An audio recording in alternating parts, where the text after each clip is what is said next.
My mother-in-law stood up at Thanksgiving dinner, looked at 25 members of our family, and said I forced myself on my wife, that I sent disgusting messages to her sister. Every eye in that room turned to me, not with questions, with hatred. My wife said nothing. Her sister smiled, and I realized in that moment this wasn't a mistake. This was planned. Before we continue, you can subscribe to the channel. And if you'd like, comment what time you're listening. I need you to understand something. I'm not the kind of man who loses control. I've never raised my hand to anyone. I don't yell. I don't threaten. I spent 32 years building a reputation as someone people could trust. A good husband, a reliable son-in-law, the kind of man who shows up when you need help moving furniture or fixing a leaking pipe. I thought that mattered. I thought people saw me. But that night, at that table, I learned something that still keeps me up. Reputation means nothing when someone decides to destroy you in front of everyone you know. It was Thanksgiving. My wife Laura and I had been married for 3 years. We lived about 40 minutes from her family, but we made the drive every holiday. Her mother, Barbara, insisted on it. She was one of those women who smiled with her mouth, but never with her eyes. The kind who asked how you were doing, but didn't wait for an answer. I tried. God, I tried. I brought wine. I complimented her cooking. I laughed at her husband's jokes, even when they weren't funny. I thought if I just kept showing up, kept being pleasant, she'd eventually warm up to me. I was wrong. Laura's younger sister, Christine, was different. She was louder, more confident. She worked in marketing and always had some story about a client or a trip or promotion. At family dinners, she'd dominate the conversation. Laura would sit quietly, picking at her food, while Christine held court. I didn't think much of it. Siblings are complicated. I figured Laura was just more reserved. But looking back, I see it now. Christine wasn't just confident. She was cruel. And Laura had learned a long time ago not to compete. The trouble started about 6 months before Thanksgiving. Christine had gone through a bad breakup. She'd been dating some guy for 2 years, and he left her for someone else. She took it hard, started showing up at our place unannounced. She'd sit on our couch, crying, talking about how men were trash, how she'd never trust anyone again. Laura would comfort her. I'd make tea, try to be supportive. One night, Christine looked at me and said, "You're one of the good ones, aren't you?" I didn't know what to say. I just nodded. Laura smiled. I thought we were helping. But Christine kept coming over, and her visits got longer. She'd stay for dinner. She'd ask me questions. About my job, about how Laura and I met, about what I thought made a relationship work. At first, I thought she was just trying to process her breakup. But then she started texting me, little things. "Thanks for listening last night. You and Laura are so lucky. I wish I could find someone like you." I showed Laura every message. I didn't want there to be any confusion. Laura would read them and shrug. "She's just going through a rough time," she'd say. So I kept responding, kept being polite, kept trying to be a good brother-in-law. Then one night, Christine sent me a message at 11:30. "Can't sleep. Do you ever feel like you're not enough?" I was in bed. Laura was next to me, already asleep. I stared at that message for a long time. Something about it felt off. Too personal. Too late. I didn't respond. I put my phone down and went to sleep. The next morning, Christine sent another message. "Sorry if that was weird, just needed someone to talk to." I didn't reply to that one either. I told Laura about it. She said I was overthinking it. But I wasn't. I knew something was shifting. I just didn't know what. A few weeks later, Barbara called Laura. She wanted us to come over for a family meeting. She didn't say what it was about, just that it was important. Laura seemed nervous on the drive over. I asked her if she knew what this was about. She said no, but she wouldn't look at me. When we got there, the whole family was in the living room. Barbara, Laura's father, Richard, Christine, Laura's aunt and uncle, even her 2 cousins. Nobody was smiling. Barbara gestured for us to sit. Laura sat next to her mother. I sat across from them. The room was silent. Then Barbara looked at me and said, "We need to talk about your behavior." I didn't understand. I asked what she meant. Barbara folded her hands in her lap and said, "Christine has told us some very disturbing things." My stomach dropped. I looked at Christine. She was staring at the floor. I looked at Laura. She wouldn't meet my eyes. Barbara continued, "She says you've been sending her inappropriate messages, that you've been making her uncomfortable, that you've been pursuing her." I felt like the room was tilting. I said that wasn't true, that I'd only responded to her messages and that I'd shown every single one to Laura. Barbara didn't blink. She said, "Christine says you deleted the worst ones." I turned to Laura. I said, "You know that's not true. You've seen my phone. You've seen every message." Laura looked at her mother, then she looked at me, and she said, "I don't know what to believe anymore." Those words hit me harder than anything Barbara had said. I asked her what she meant. She said I'd been distant lately, that I'd been stressed, that maybe I'd done something I didn't want to admit. I couldn't breathe. I looked around the room. Everyone was staring at me like I was already guilty. Richard said, "I think you should leave." I stood up. I looked at Laura one more time. I said, "If you believe this, then we have a bigger problem." She didn't say anything. I walked out. I didn't sleep that night. I went through every message I'd ever sent Christine, every text, every email. There was nothing inappropriate, nothing even close. I took screenshots of everything. I sent them to Laura. She didn't respond. I called her. She didn't pick up. I called again. Same thing. Finally, at 2 in the morning, she sent me a text. "I need time to think," I replied immediately. "Think about what? You know I didn't do this." She wrote back, "My family wouldn't lie to me." And that's when I realized. This wasn't about the truth. This was about choosing sides. And Laura had already chosen. 3 days later, Laura came home. She didn't apologize. She didn't ask questions. She just said her mother wanted us to come to Thanksgiving dinner, that it would be good for the family to see us together, that maybe it would help everyone move past this. I didn't want to go, but Laura begged. She said if I didn't come, it would look like I was guilty, like I had something to hide. So I agreed. I told myself I'd go, I'd be polite, I'd prove I had nothing to be ashamed of. I thought if I just faced them, they'd see I wasn't the person Christine was describing. I was so stupid. Thanksgiving came. We drove to Barbara's house in silence. Laura stared out the window the whole time. When we pulled into the driveway, I saw all the cars. There had to be 25 people inside. Extended family? People I'd only met a few times. I asked Laura why there were so many people. She said her mother liked big holidays. But I knew. I knew this wasn't about turkey and stuffing. This was a stage, and I was about to be the show. We walked inside. Everyone was already seated. The dining room table was stretched out with extra chairs crammed in on both sides. Barbara stood at the head of the table. She smiled when she saw us. It was the kind of smile that made my skin crawl. She said, "Oh, good, you're here. Come sit." There were 2 empty seats near the middle of the table, right across from Christine. I sat down. Laura sat next to me. The room was loud, people talking, laughing, passing dishes, but I felt like I was underwater, like I couldn't hear anything clearly. I looked at Christine. She wasn't looking at me. She was looking at her plate, smiling to herself. Barbara started serving the food. Turkey, mashed potatoes, green beans, cranberry sauce.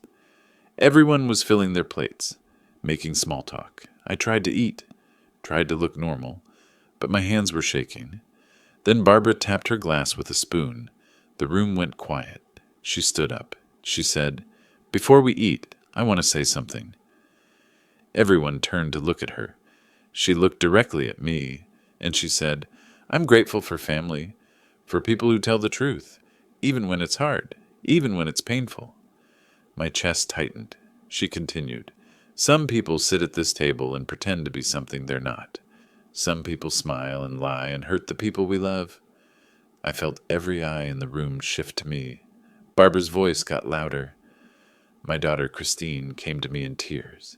She told me that this man, she pointed at me, has been forcing himself on my other daughter, that he's been sending disgusting sexual messages to Christine, that he's been manipulating both of them. The room exploded. Gasps, whispers, chairs scraping. I stood up. I said, "That's not true. None of that is true." Barbara didn't stop. She said, "Christine showed me the messages. She told me everything, and Laura," she looked at my wife, "Laura finally admitted what he's been doing to her." I turned to Laura. I said, "What is she talking about?" Laura was crying, but she didn't say anything. She just sat there. Christine finally looked up. She was crying too, but her eyes, they weren't sad. They were satisfied. Richard stood up. He pointed at me. He said, "Get out of this house." I looked around the table. Aunts, uncles, cousins, people I'd shared meals with, people I'd helped move, people who'd smiled at me and shaken my hand. They were all staring at me like I was a monster. I said, "I have proof. I have every message. I can show you right now." Barbara said, "We don't want to see your lies." I pulled out my phone. I opened my messages with Christine. I held it up. I said, Look at what she actually sent me. Look at what I actually said." Nobody moved. Nobody looked. Laura's uncle said, "Put that away." I said, "No. You need to see this. You need to know you're being lied to." Barbara said, "The only liar here is you." I felt my throat closing. I looked at Laura one last time. I said, "Tell them. You know I didn't do this. Tell them." She wiped her eyes. She looked at her mother, and she said, "I don't feel safe with him anymore." The room erupted. People stood up. Someone called me a monster. Someone else said I should be in jail. Richard started moving toward me. I backed away. I said, "I'm leaving." But this isn't over. I walked out of that house while 25 people watched me go. I heard the door slam behind me. I sat in my car and I didn't move for 10 minutes. I didn't cry. I didn't scream. I just sat there. And I thought about how easy it was. How easy it was to destroy someone. You didn't need proof. You didn't need truth. You just needed a room full of people who wanted to believe the worst. I drove home. I packed a bag. I left before Laura came back. I stayed in a motel for 3 days. I didn't answer my phone. I didn't check my email. I just sat in that room and tried to figure out what to do next. On the 3rd day, I got a message from a number I didn't recognize. It said, "You don't know me, but I know what happened. Christine did this to someone else. Call me." I stared at that message for a long time. Then I called. Her name was Amy. She was Christine's college roommate. She told me Christine had accused a guy in their dorm of sexually harassing her during their sophomore year. She'd cried. She'd shown people messages. She'd gotten him kicked out of school. 2 years later, Amy found out Christine had faked the whole thing. She'd edited screenshots. She'd lied to administrators. The guy had done nothing wrong, but by then his life was already ruined. Amy had cut Christine off after that. She said she'd been waiting for years for Christine to do it again. And when she saw a post from one of Laura's cousins about Thanksgiving dinner, she knew. She knew Christine had found another target. I asked Amy if she'd be willing to testify, to tell people what Christine had done before. She said yes, but she also said, "It won't matter. People don't want to hear they were wrong. They'll find a way to excuse it, to say this time is different. You need more than my story. You need proof they can't ignore." She was right. I needed something undeniable, something that would force everyone to see the truth. So I started digging. I went through every phone record, every message, every email. I hired a forensic tech to pull deleted data from my old devices, and I found something. Christine had been using a second number, a burner app. She'd been sending herself messages from my name. Fake messages, explicit, vile. She'd shown those to Barbara, and Barbara had believed her without question. I compiled everything, the real messages, the fake ones, The phone record showing Christine had created the burner account. Amy's testimony. I put it all in a folder. And then I did something I'm not proud of. I sent it to everyone who'd been at that dinner. Every single person. With a message that said, "You believed a lie. You destroyed me without asking a single question. Here's the truth. I don't expect an apology. I just expect you to know what you did." The responses came fast. Some people said nothing. Some people blocked me. But a few, just a few, reached out. Laura's cousin sent me a message. "I'm sorry, I should have asked more questions." Her uncle called me. He said, "I didn't want to believe it, but Barbara was so sure." Even Richard sent a short email. "We were wrong. I don't know what else to say." But Barbara? Nothing. Christine? Nothing. And Laura? She sent me one text. "I'm sorry I didn't believe you, but I don't know if I can forgive you for embarrassing my family like this." I read that message over and over. I wanted to be angry. I wanted to scream. But all I felt was tired. She was still choosing them, even now, even after everything. I didn't respond. I filed for divorce a week later. Laura didn't fight it. She signed the papers without a word. I heard later that Barbara told people I'd fabricated everything, that I'd manipulated phone records, that I was dangerous. Some people believed her. Some people didn't. But it didn't matter anymore. I wasn't trying to win them back. I was just trying to survive. 6 months after the divorce was finalized, I got a call from Amy. She told me Christine had been fired from her job. Apparently, she'd accused a coworker of harassment. But this time, the company investigated. They pulled security footage. They checked messages. They found nothing. And when they dug deeper, they found a pattern. 3 other complaints Christine had made over the years, all of them unsubstantiated, all of them suspiciously similar. The company let her go, and word spread. People in her industry started talking. Her reputation crumbled. She couldn't get hired anywhere. Amy said she'd heard Christine moved to another state, started over with a new name. I didn't feel good hearing that. I didn't feel vindicated. I just felt empty. I rebuilt my life slowly. I moved to a new city. I changed jobs. I started seeing a therapist. She asked me once if I'd forgiven them. I said no. She asked if I ever would. I said I didn't know.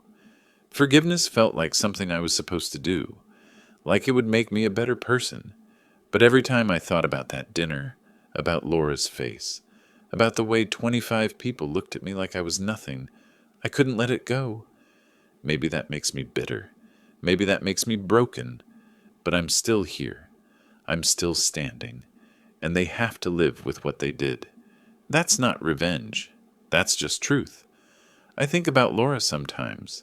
I wonder if she ever thinks about me, if she ever questions what her mother told her, if she ever wonders what our life could have been if she just asked me one question before believing the worst. But I don't reach out. I don't check her social media. I don't ask mutual friends how she's doing. Because the truth is, she made her choice, and I made mine. I chose to survive. I chose to demand the truth, even when nobody wanted to hear it.